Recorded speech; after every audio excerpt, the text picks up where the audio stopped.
Sergeant Marcus Reed had been working on alien armor long enough to know that each species had their own particular quirks when it came to protective gear. Human exosuits were straightforward, mechanical, logical, designed for efficiency and easy repair. Zephyrian battle armor was an entirely different beast. The piece currently occupying his workbench looked more like a work of art than military equipment. Intricate patterns of biomechanical threading ran through the ceramic metal composite, and the power cells pulsed with a soft blue light that seemed almost organic. It was beautiful, sophisticated, and currently held together with what amounted to battlefield prayers and emergency sealant. "How bad is it?" asked the armor's owner from across the hangar bay. Marcus looked up from his diagnostic scanner to see Commander Lyra Velnathy approaching his workstation. Even without her armor, she moved with the fluid grace that marked experienced Zephyrian warriors. Predatory efficiency wrapped in casual confidence. Her blue skin bore the faint tracery of old scars, and her elongated ears twitched slightly as she assessed his expression. "Bad enough that I'm surprised you made it back in one piece," Marcus said honestly. "The chest plate has microfractures throughout the primary support matrix. The power coupling for your left arm is held together by sheer determination, and I think something has been nesting in your targeting system." "Nesting?" "Small creature, probably rodent-like. Left behind what I'm hoping are just food stores." Marcus gestured to a small pile of unidentifiable organic matter he'd extracted from the helmet's electronics. "The good news is that most of the damage is reparable. The bad news is that it's going to take most of the night." Lyra settled into a chair beside his workbench, apparently content to wait while he worked. "I have nowhere else to be." "Don't you have a debriefing to attend?" "Mission reports to file." "Filed 3 hours ago. Debriefing is scheduled for tomorrow morning." She watched as Marcus began carefully disassembling the chest plate's outer layer. "Besides, this armor has kept me alive for 2 years on this world. I prefer to supervise its care personally." Marcus had worked on dozens of Zephyrian suits during his deployment to Forward Operating Base Kepler-7, but he'd never had the armor's owner supervise the process. Usually, the warriors dropped off their gear and disappeared until repairs were complete. "Is that normal? Staying to watch the repairs?" "Nothing about this posting has been normal," Lyra said. 3-day reconnaissance missions into enemy territory, insurgent attacks on supposedly secure positions, equipment failures that shouldn't be possible with properly maintained gear. She gestured to her damaged armor. "This is the 4th major repair in 6 months. Heavy combat will do that to equipment."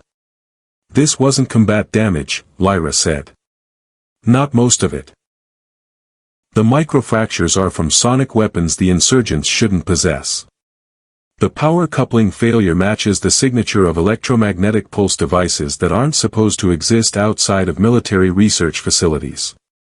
Marcus paused in his work, looking more closely at the damage patterns. She was right, the wear patterns didn't match standard combat stress. Someone's been supplying the insurgents with advanced weapons, he realized. Someone with access to technology that can specifically target Zephyrian military equipment, Lyra confirmed. Which raises interesting questions about who we're really fighting and why. Marcus returned to his work, but with increased attention to the damage analysis. If the insurgents had access to weapons designed to defeat Zephyrian armor, he needed to understand how they worked in order to develop countermeasures. "The biomechanical threading has been deliberately disrupted," he said after several minutes of careful examination. "This isn't random damage, someone targeted the specific integration points between the organic and mechanical systems." "Can you repair it?" "Yes, but it's going to require recalibrating the entire neural interface." "That means..." Marcus hesitated. "That means..." "That means you'll need to wear the armor during the final calibration phase. The biomechanical systems need to interface with your nervous system to establish proper baselines." Lyra nodded as if this was routine, though Marcus suspected it wasn't. "How long will that take?" "An hour, maybe 2. But it'll mean sitting very still while I work around the interface points. I've had worse duties." Marcus began the delicate process of replacing the damaged biomechanical threading, aware that Lyra was watching his every movement with the focused attention of someone whose life depended on his competence. "You're very good at this," she observed after he successfully grafted a new neural pathway into the armor's control matrix. "I've had a lot of practice. Turns out humans have a knack for understanding mechanical systems, even when they're mixed with alien biology." "It's more than that," Lyra said. "I've watched other technicians work on Zephyrian armor. They approach it like a machine to be fixed. You approach it like a living thing to be healed." Marcus considered this while carefully adjusting the power flow through the newly installed threading. "Maybe because it is alive, in a way. The biomechanical integration means the armor becomes part of the wearer. Fixing it requires understanding that relationship. Most humans don't think of it that way. Most humans haven't spent 8 months working exclusively on gear that keeps their alien colleagues alive." Lyra smiled at that, the expression transforming her face from professional warrior to something warmer and more approachable. "Is that why you requested assignment to the Joint Operations Base?" "I requested assignment somewhere I could do work that mattered," Marcus said. "Turns out maintaining the equipment that keeps people alive qualifies. Even when those people aren't human." "Especially then," Marcus said. "Human armor tech is straightforward. Zephyrian gear is an art form. Every suit tells a story about the person who wears it. What story does mine tell?" Marcus looked up from his work to meet her golden eyes, noting the genuine curiosity in her expression. "It tells me you're someone who pushes equipment past its design limits but takes care of it anyway. Someone who values function over appearance but appreciates craftsmanship. Someone who's been fighting for a long time but hasn't let it make you careless. That's quite a lot to read from damaged armor." "Armor reflects the person wearing it," Marcus said. "Especially biomechanical systems that literally bond with the user." "And what does your equipment tell people about you?" Marcus gestured to his workstation, which was organized with military precision but personalized with modifications that improved efficiency. "Probably that I'm obsessive about details and think most regulations are suggestions rather than rules." "I noticed the modifications," Lyra said. "Standard Alliance Protocol doesn't authorize half the tools you're using." "Standard Alliance Protocol assumes technicians will only work on human equipment," Marcus replied. "When you're maintaining gear that keeps alien warriors alive, you learn to improvise. Improvisation is a valuable skill in combat. Improvisation is a survival skill everywhere." They worked in comfortable silence for a while, Marcus making steady progress on the armor repairs while Lyra provided occasional guidance on the more esoteric aspects of Zephyrian technology. As the night progressed, Marcus became increasingly aware that this was the longest personal conversation he'd had in months. "All right," he said finally, "I'm ready for the calibration phase. You'll need to put on the chest plate while I adjust the neural interface points." Lyra stood and moved to the armor rack where the repaired chest piece waited. As she lifted it into position, Marcus noticed that the repair work had required removing some of the ceremonial elements that normally provided modest coverage around the integration points. "Fair warning," he said, "the interface calibration requires access to the neural contact points. The armor design means you'll need to work around areas that are usually covered," Lyra finished calmly. "I'm aware of the requirements, Marcus. I trust you to be professional." As she settled the chest plate into position, Marcus tried to focus on the technical aspects of the calibration rather than the fact that he was working in very close proximity to a remarkable woman who seemed to trust him completely. "The primary interface is responding well," he said, adjusting the biomechanical threading where it connected to neural pathways along her collarbone. "But the secondary interface near the solar plexus is showing irregular readings." He reached to adjust the connection point, and the chest plate shifted slightly as the armor's adaptive systems tried to accommodate the calibration. The movement revealed more of the integration points than either of them had expected. Marcus froze, his hand suspended inches from the adjustment he needed to make, suddenly very aware of the intimacy of the situation.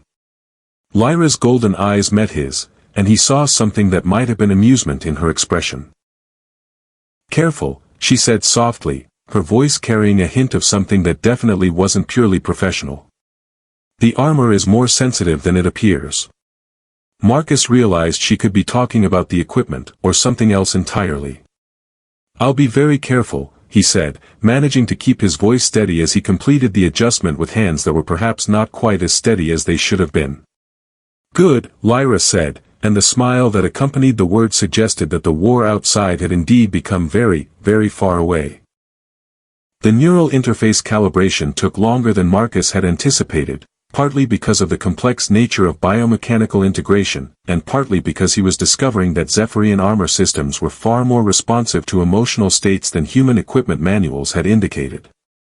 "The biometric readings are fluctuating," he said, studying the diagnostic display with professional concern while trying to ignore the fact that he was close enough to catch the subtle scent of whatever soap Lyra used, something that reminded him of night-blooming flowers. "That's normal during extended calibration," Lyra explained. "The armor adapts to the wearer's current physiological state. Extended combat, stress, fatigue, all of it affects the baseline readings." "What about other emotional states?" Marcus asked, noting spikes in the biomechanical response that didn't correlate with any combat-related stress patterns. "The armor responds to everything," Lyra said, and there was definitely amusement in her voice now. "Zephyrian military doctrine emphasizes the integration of warrior and equipment. Complete emotional transparency with the armor systems." "Meaning?" "Meaning the armor knows exactly how I'm feeling right now." Marcus looked up from his scanner to meet her golden eyes, noting that her expression carried the same subtle amusement that had colored her voice. "And how are you feeling right now?" he asked, though he suspected he already knew the answer. "Like this is the most interesting armor calibration I've ever experienced." Before Marcus could respond to that, the chestplate's adaptive camouflage system activated without warning, causing Lyra to flicker in and out of visibility like a malfunctioning hologram. "What the?" Marcus reached for his emergency shutdown controls, but Lyra was already laughing.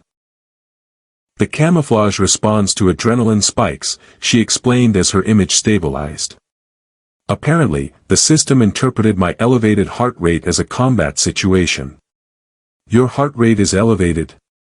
Yours isn't." Marcus realized she was right. Working in such close proximity to her, managing the delicate calibration while hyper-aware of every small movement and breath, had indeed elevated his pulse considerably. "The scanner is reading both our biometric signatures," he said, understanding dawning. "The armor is trying to compensate for two different sets of physiological responses." "Which explains the irregular readings," Lyra said. "The system is confused about whose emotional state it should be calibrating to." "That's actually a problem. The armor needs to sync specifically with your neural patterns, not mine. Can you filter out your biometric signature?" Marcus studied the scanner readings, noting the way the two different patterns were interfering with each other. "Maybe. But it would require isolating your specific neural frequency while maintaining the calibration connection." "What would that involve?" "Physical contact with the interface points while I run a diagnostic isolation protocol," Marcus said, then immediately realized how that sounded. "I mean, direct skin contact with the biomechanical connection points to establish a clear baseline between your nervous system and the armor's response matrix." "I understood what you meant," Lyra said, and her tone carried the same gentle amusement that seemed to characterize most of her interactions with him. "The question is whether you're comfortable with that level of professional intimacy." "Professional intimacy," Marcus repeated. "Is that what we're calling this? What would you call it?" Marcus considered the question while making adjustments to his scanner settings. "I'd call it two people doing their jobs despite circumstances that are somewhat more personal than either of us expected." "That's a very diplomatic way to put it." "I'm a technician, not a diplomat." "You're a technician who's been making me feel more comfortable and relaxed than I have in months," Lyra said. "That seems fairly diplomatic to me." Marcus paused in his work, looking up to meet her eyes. "How long since you've had a conversation that wasn't about tactics, missions, or military objectives. How long have I been deployed to Varian Prime? 2 years. Then it's been 2 years. That's... Marcus tried to find words for how that made him feel. That's awful. It's military life, Lyra said with a shrug that didn't quite hide the loneliness behind her casual tone. Combat deployments don't leave much time for personal relationships. What about before you were deployed here? Friends, family, romantic relationships? Zephyrian military culture emphasizes duty above personal connections, she said. Warriors are expected to be dedicated to the service above all else. Expected by whom? By everyone. Command structure, fellow warriors, society in general. Lyra's expression grew more serious. A Zephyrian warrior who prioritizes personal relationships over duty is considered unreliable. That sounds like a convenient way for the military to ensure they have soldiers who never question orders or ask for leave. It's a traditional approach that has served our people well for centuries. Has it served you well? Lyra was quiet for a moment, and Marcus could see her considering the question more seriously than he'd expected. It's made me an effective warrior, she said finally. But effectiveness and fulfillment aren't the same thing. No, they're not. Marcus returned to the scanner, making careful adjustments while processing their conversation. He was learning more about Zephyrian culture in one evening than months of technical manuals had taught him. What about you?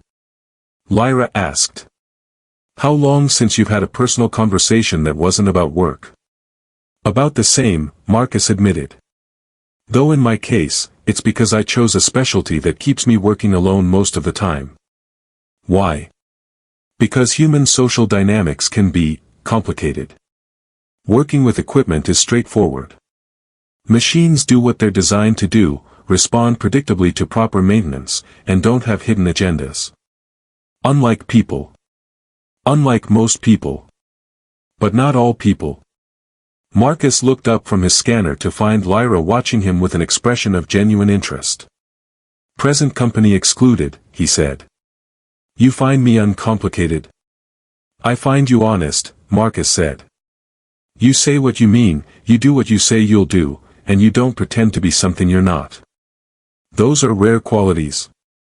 In my experience, yes. Perhaps you've been spending time with the wrong people. Perhaps I've been avoiding spending time with people in general. Until tonight. Until tonight, Marcus agreed.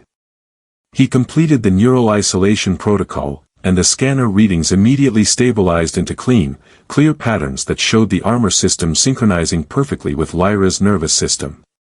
There, he said with satisfaction. Clean calibration, full system integration, optimal response patterns across all interfaces. How does it feel? Lyra asked, moving carefully to test the armor's responsiveness. Perfect, she said, and the smile that accompanied the word made Marcus realize she might not be talking entirely about the armor. The biomechanical threading is showing excellent integration, he said, trying to maintain professional focus. Neural response time is optimal, and the power distribution is significantly more efficient than the original configuration. You've improved it. We've improved it, Marcus corrected. Your understanding of how the systems work in combat situations combined with my technical knowledge created solutions neither of us could have achieved alone. Partnership, Lyra said thoughtfully.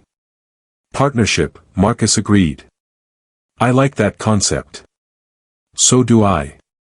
As Lyra tested the full range of the armor's functions, Marcus began cleaning up his workstation and filing his repair reports. The night shift was nearly over, and soon the hangar would fill with the activity of another day in an ongoing military campaign. Marcus, Lyra said as she secured the armor systems for storage, would you be interested in consulting on additional modifications? Improvements that could benefit other Zephyrian units? I'd be honored to help. It would require working closely together. Regular collaboration sessions, detailed analysis of combat performance, extensive testing of new configurations. That sounds like exactly the kind of project I'd want to be involved in. Good, Lyra said, and the warmth in her voice suggested that their partnership was already expanding beyond purely professional boundaries. "I'll speak with my commander about establishing a formal technical collaboration program. And I'll speak with mine about expanding my role to include cross-species equipment development." As they prepared to leave the hangar, Marcus realized that what had started as a routine armor repair had become something much more significant, the beginning of a collaboration that promised to be both professionally rewarding and personally meaningful. "Lyra," he said as they reached the hangar exit, "thank you for trusting me with your armor. And with the conversation." "Thank you for seeing the warrior and the woman," she replied. "Most people only see one or the other.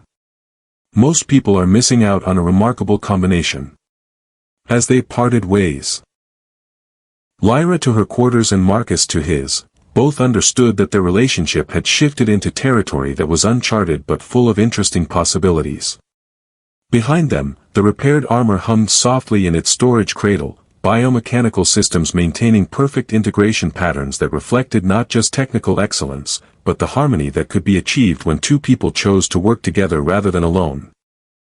Marcus was documenting the final specifications for Lyra's armor modifications when the base alarms started screaming.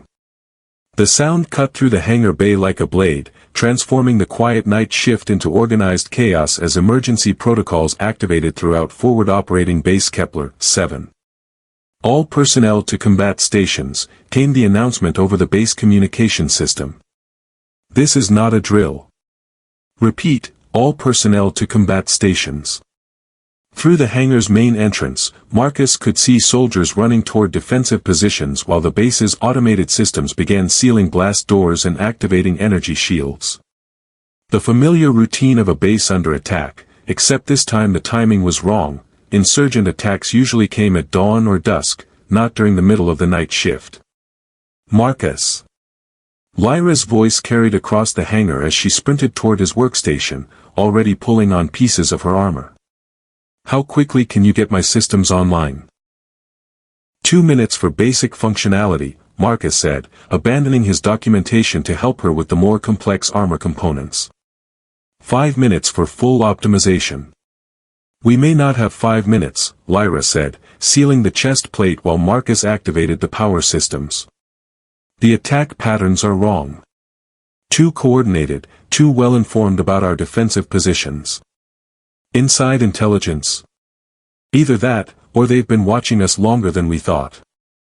The armor's biomechanical systems came online with their usual soft chime, but immediately Marcus could see problems on his diagnostic scanner.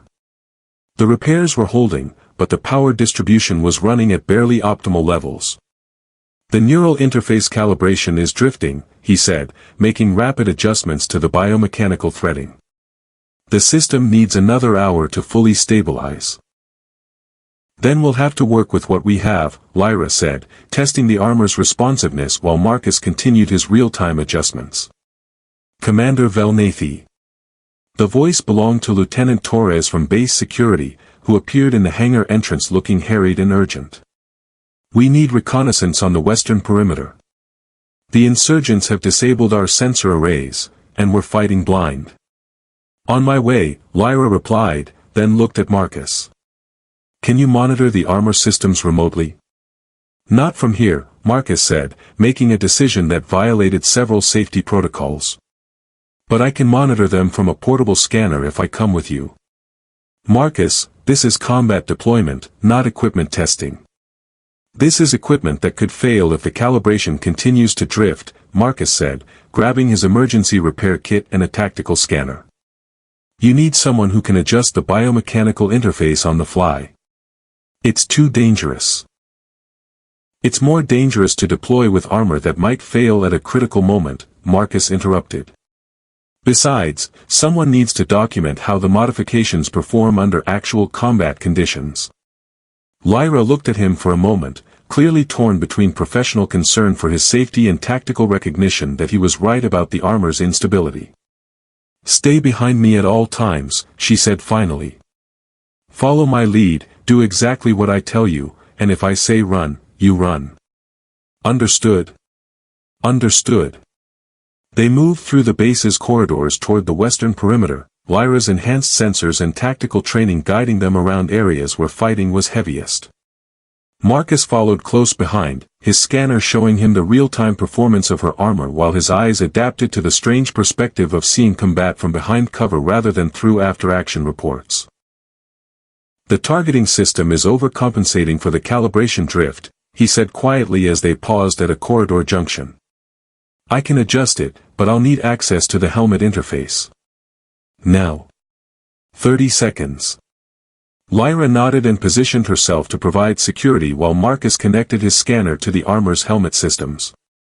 The adjustment was more complex than usual because he was working in combat conditions, but the biomechanical threading responded to his modifications with the kind of precision that suggested their partnership was extending beyond emotional compatibility into genuine technical synchronization. "Better?" he asked. "Much better," Lyra confirmed, her targeting display now showing clean, accurate readings. "The response time has improved significantly." They reached the western perimeter to find a scene of controlled chaos. Human and Zephyrian soldiers were working together to repel insurgent forces that had somehow penetrated the base's outer defenses, but the coordination between different species' tactics was creating gaps that the enemy was exploiting. "The problem is communication," Lyra observed, analyzing the tactical situation with the kind of rapid assessment that made her reputation as a reconnaissance specialist. "Human and Zephyrian units are using different protocols, different frequencies, different tactical languages. Can you coordinate between them?" "I can try, but the armor's communication system isn't designed for multi-species integration." Marcus looked at his scanner, noting the biomechanical pathways that connected Lyra's nervous system to the armor's various functions. "What if we modify the communication protocols in real time? Use the biomechanical interface to translate between human and Zephyrian tactical systems?"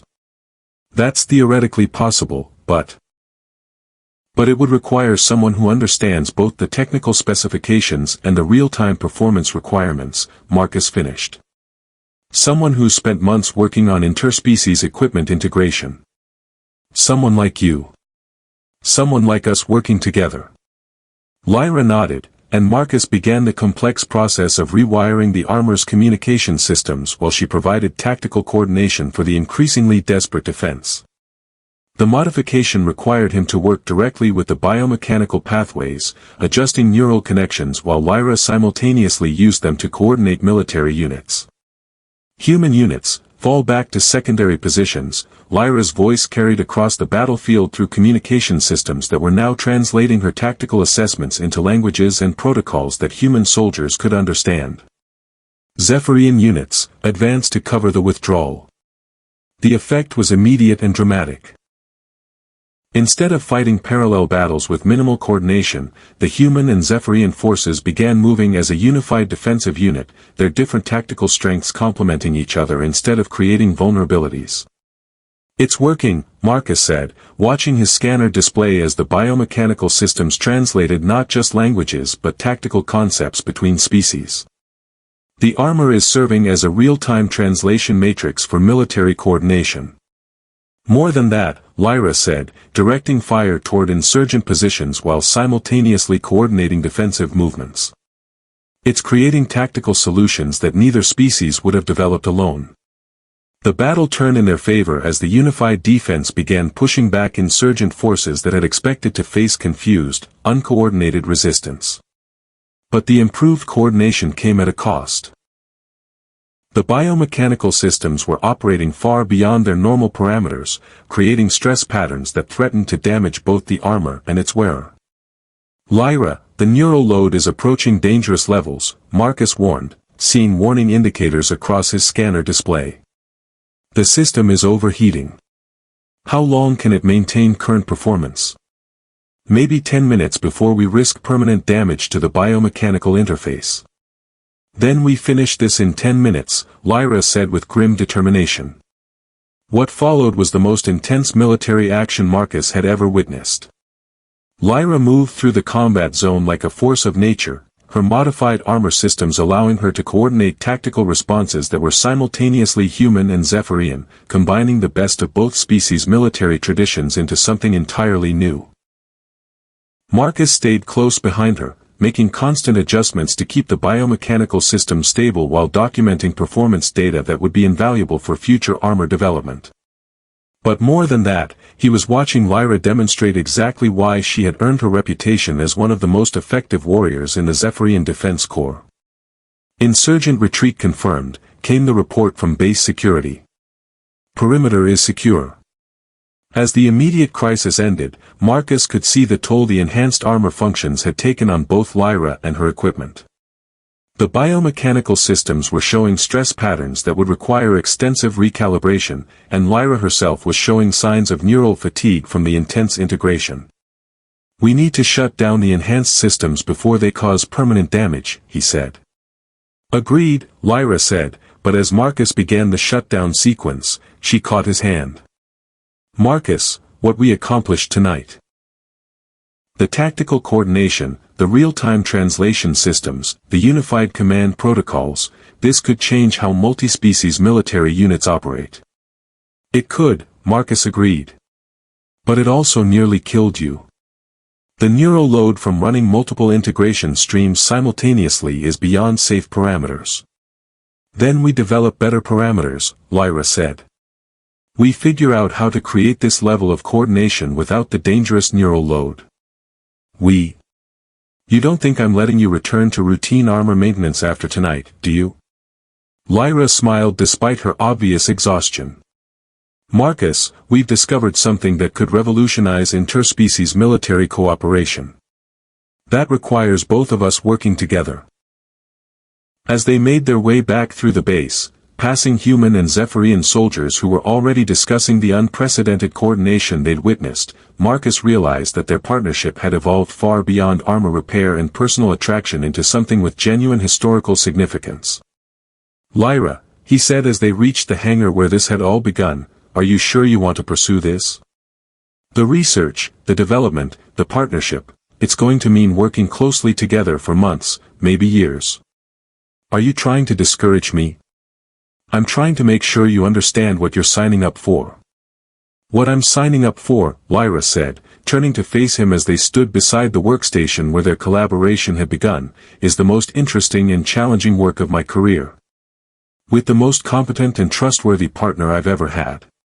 "Partner," Marcus repeated, noting how the word sounded different now than it had hours earlier.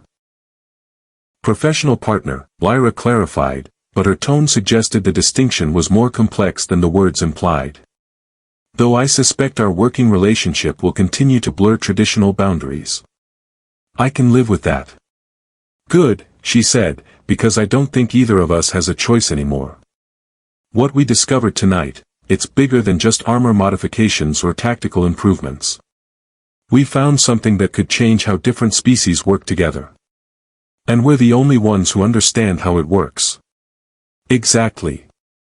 Lyra began removing her armor with Marcus's assistance, the familiar routine now carrying additional significance after the night's events. "Which means we're committed to each other, professionally speaking. And personally speaking?"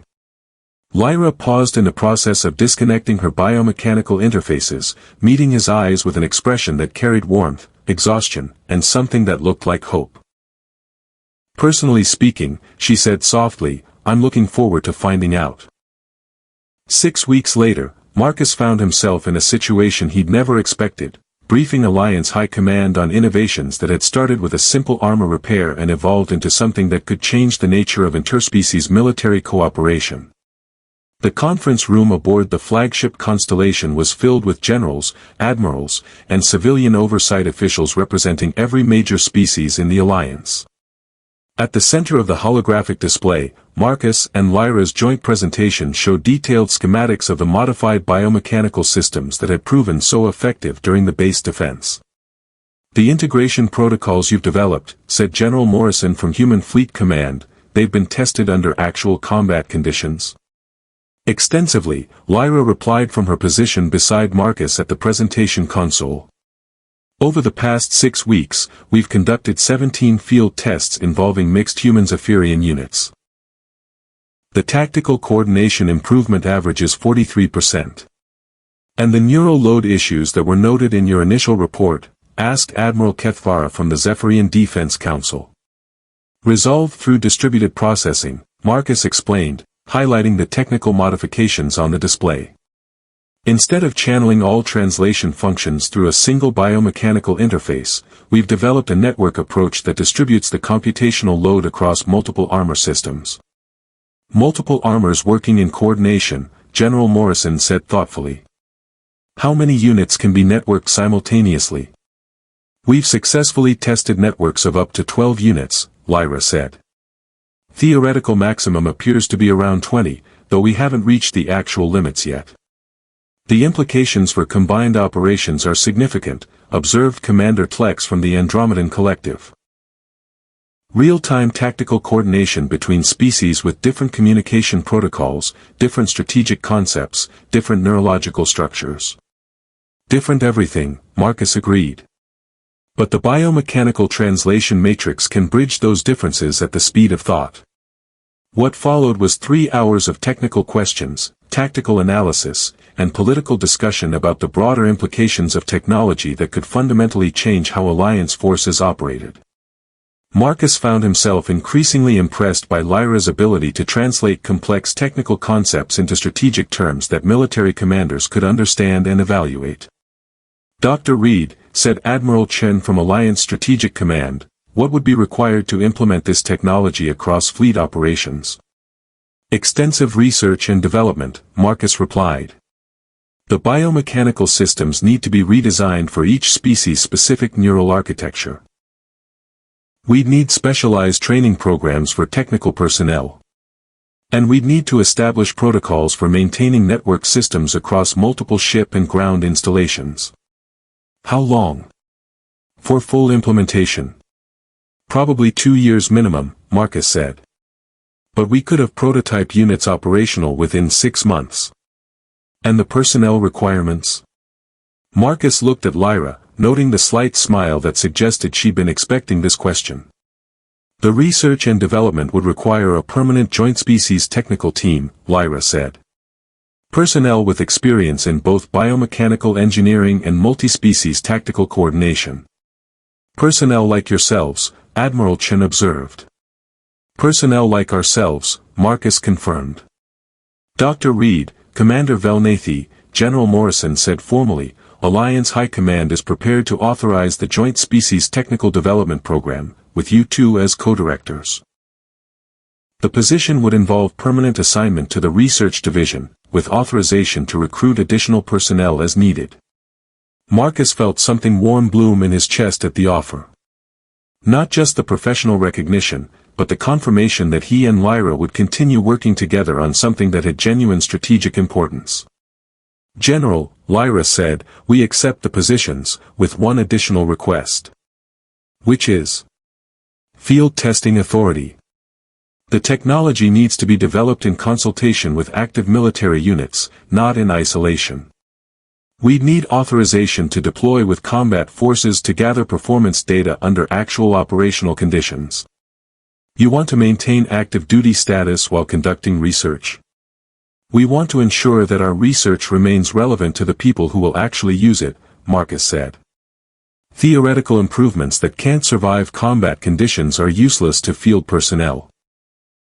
Admiral Chen and General Morrison exchanged glances that suggested they'd been expecting this request as well. Approved, Admiral Chen said. Though I should mention that maintaining dual research and operational assignments will be challenging. We're looking forward to the challenge, Lyra said.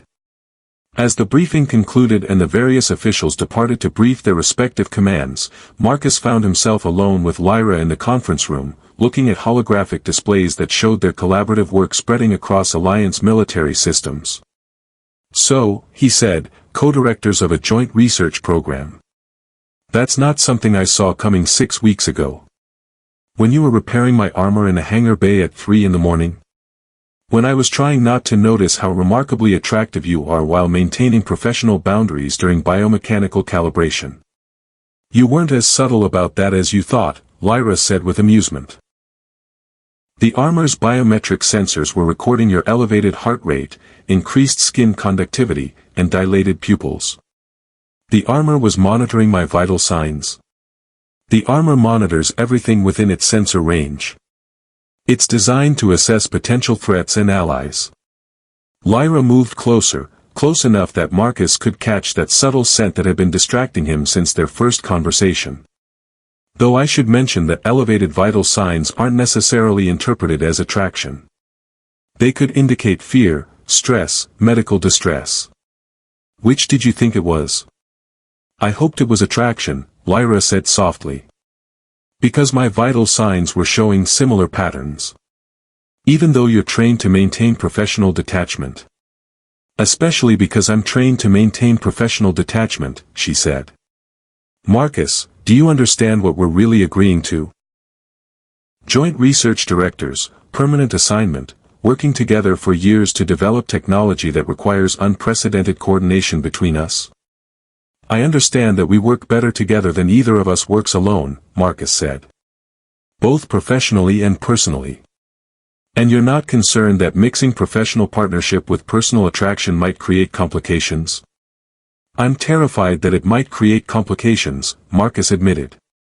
But I'm more terrified of what might happen if we don't explore what this could become. Lyra studied his face with the same focused attention she'd given their technical presentations, as if she were analyzing data that could determine the success or failure of their entire project. Marcus, she said finally, when you reached to adjust my armor that first night, and I said, careful. I remember. I wasn't talking about the armor. I know. And when you froze, when you looked at me like you weren't sure what you were seeing. I was seeing someone remarkable, Marcus said. Someone who was trusting me with something more intimate than armor repair. What was I trusting you with? The possibility that someone could see you as both a warrior and a woman without being intimidated by either. And what did you see? Someone I wanted to know better, Marcus said. Someone I wanted to work with, talk with, build something with. Something like a revolutionary new military technology. Something like a partnership that makes both of us better than we are alone. Lyra smiled, the expression transforming her face from professional competence to something warm and infinitely more personal. Marcus, she said, I think our research is going to be very interesting. Personal research or professional research? Both, she said, reaching out to touch his hand. Though I suspect we're going to discover that the distinction is less clear than either of us expected. As they stood together in the conference room where their collaboration had been officially recognized by Alliance High Command, Marcus realized that what had started with careful hands and whispered warnings had become something that would define both their careers and their lives. Lyra, he said, what happens now? Now we go back to our research, she said. We develop technology that could change how different species work together. We test our theories under combat conditions. We document our findings for the Alliance Strategic Database. And personally, she said, moving close enough that he could see the complex golden patterns in her eyes, we find out whether two people from different worlds can build something lasting together. I'd like that. Good, she said, because our first joint assignment starts tomorrow. And Marcus? Yes. This time, when you're working on my armor, you won't need to worry about maintaining professional boundaries. Because we're both research directors now. Because, she said, reaching up to touch his face, I trust you with more than just biomechanical calibration. As they prepared to leave the conference room and begin their new life as both research partners and something more personal, Marcus reflected on the journey that had brought them here. What had started with careful hands and whispered warnings had become a partnership that promised to revolutionize both military technology and his understanding of what was possible when two people chose to trust each other completely. Careful, he said softly, echoing her words from that first night. Always, she replied, but her smile suggested that some risks were worth taking, especially when they led to discoveries that changed everything.